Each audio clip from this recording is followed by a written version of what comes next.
자식에게 올인한 내 인생, 통나무집에서 다시 시작합니다. 여러분, 혹시 이런 기분 아십니까?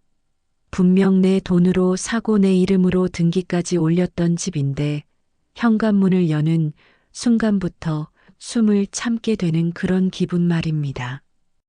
올해 72, 김철수.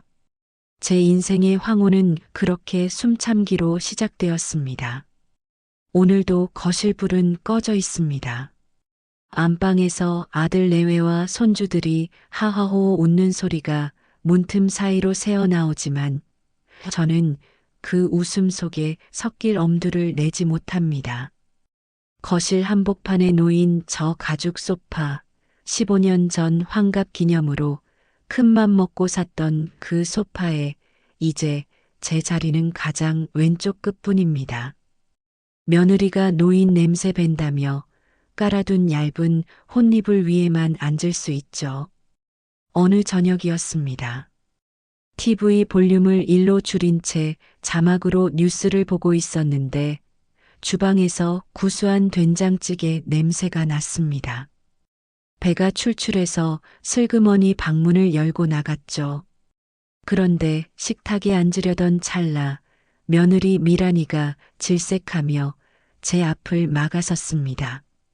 어머 아버님, 오늘 우리 집에서 독서 모임 있다고 말씀드렸잖아요. 친구들 오기로 했는데 아버님 계시면 불편해해요. 그리고 방에서 나는 그 특유의 냄새 있잖아요. 그냥 방에서 드시라고 제가 쟁반에 차려드릴게요. 며느리는 제 대답도 듣지 않고 저를 방으로 밀어 넣었습니다. 잠시 후 제 손에 들려진 건 식어 빠진 밥과 국 한 사발이 놓인 작은 나무 쟁반이었습니다. 마치 마당 지키던 백구에게 던져주던 밥그릇 같았습니다. 좁은 방 안에서 식은 국을 떠먹으며 생각했습니다. 이 집이 누구 돈으로 산 집인데 내가 왜 내 집에서 도망치듯 밥을 먹어야 하나? 며느리에게 받은 차가운 밥그릇을 내려놓고 제 투박한 두 손을 내려다봤습니다. 가뭄에 갈라진 논바닥처럼 깊은 흉터들.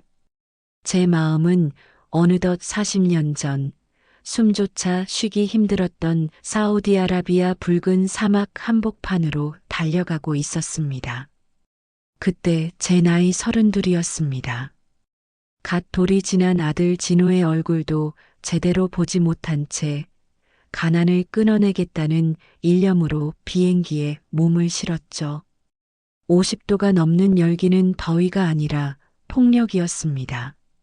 모래바람 샤말이 불어닥치면 입안에서 서걱서걱 모래가 씹혔고 뜨겁게 달궈진 철근을 잡으면 장갑 속 손바닥이 익어가는 것 같았습니다.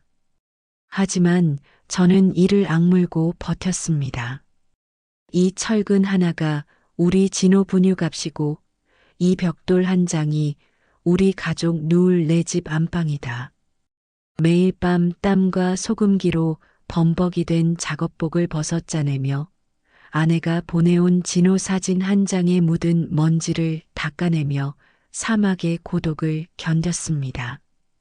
그렇게 5년을 사막에서 썩어 한국으로 돌아왔을 때 아들은 저를 아저씨라 부르며 피했습니다.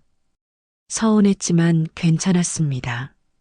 제 피와 땀으로 아들은 남들 다 가는 학원, 해외 어학연수를 한 번도 거르지 않고 다녀왔으니까요. 아들이 대기업에 입사하고 예쁜 며느리를 데려왔을 때 저는 제 노후는 생각지도 않고 이 아파트 명의를 넘겨주었습니다. 하지만 아들은 술에 취해 들어와 제게 이렇게 말하더군요. 아버지, 사우디 가셨던 건 다 아버지 선택이었잖아요. 덕분에 잘 살았지만 그렇다고 평생 생색내시면 어떡해요? 그 한마디는 사막의 모래바람보다 더 따갑게 제 가슴을 핥히었습니다. 칠순을 보름 앞두고 거실 식탁 위에 놓인 여행 잡지를 봤을 때 저는 어린아이처럼 들떴습니다. 사포로의 설경과 온천 사진들. 아, 진호가 내 칠순이라고 눈 구경을 시켜주려나 보네. 저는 장롱 속 낡은 양복을 꺼내 먼지를 털며 혼자 서프라이즈 파티를 기대했습니다. 하지만 그건 저를 위한 배려가 아니라 저를 도려내기 위한 계획이었습니다. 비 오는 토요일 저녁, 주방 문틈으로 아들 내외의 목소리가 들렸습니다. 여보, 항공권 예약 다 끝냈어. 이번엔 최고급 호텔이야. 아들의 말에 며느리가 답했습니다. 진호 씨, 아버님 칠순 잔치는 여행 다녀와서 집 앞 갈비집에서 대충 하자. 아버님은 비행기 무서워하시고 일본 음식도 입에 안 맞잖아. 우리 없는 동안 집도 봐주시고 강아지 밥도 주셔야 하니까 그게 훨씬 나아. 그 순간 제 심장은 쿵 하고 내려앉았습니다. 저는 이들에게 가족이 아니라 여행 갈 때 집이나 지키고 개밥이나 주는 무료 관리인이었던 겁니다. 슬픔이 지나간 자리에는 얼음처럼 차가운 결심이 섰습니다.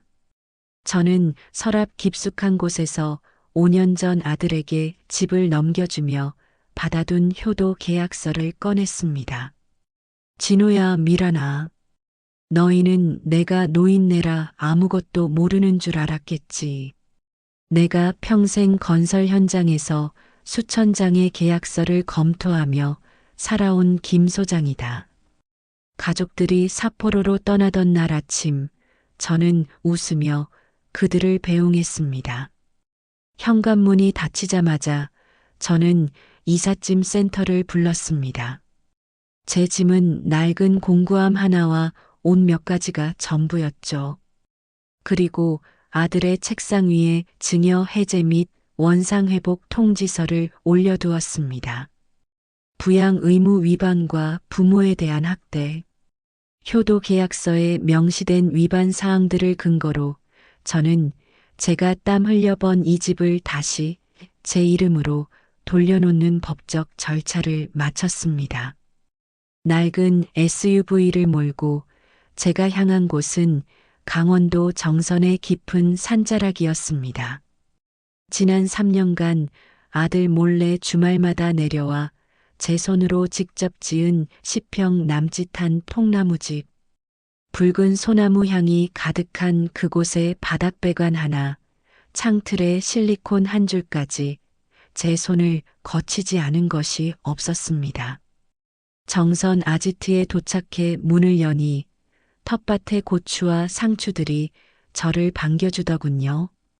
며느리의 잔소리도 아들의 한숨도 없는 저만의 왕국이었습니다. 직접 장작을 패고 난로에 불을 지피며 무쇠솥에 된장찌개를 끓였습니다.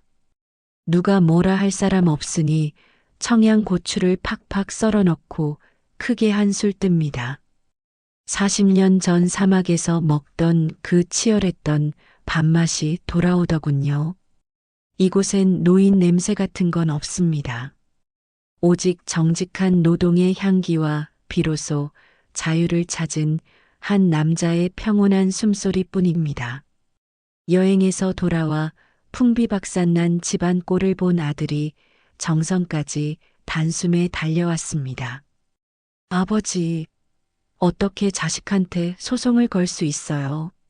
제 사업 자금은 어떡하고요?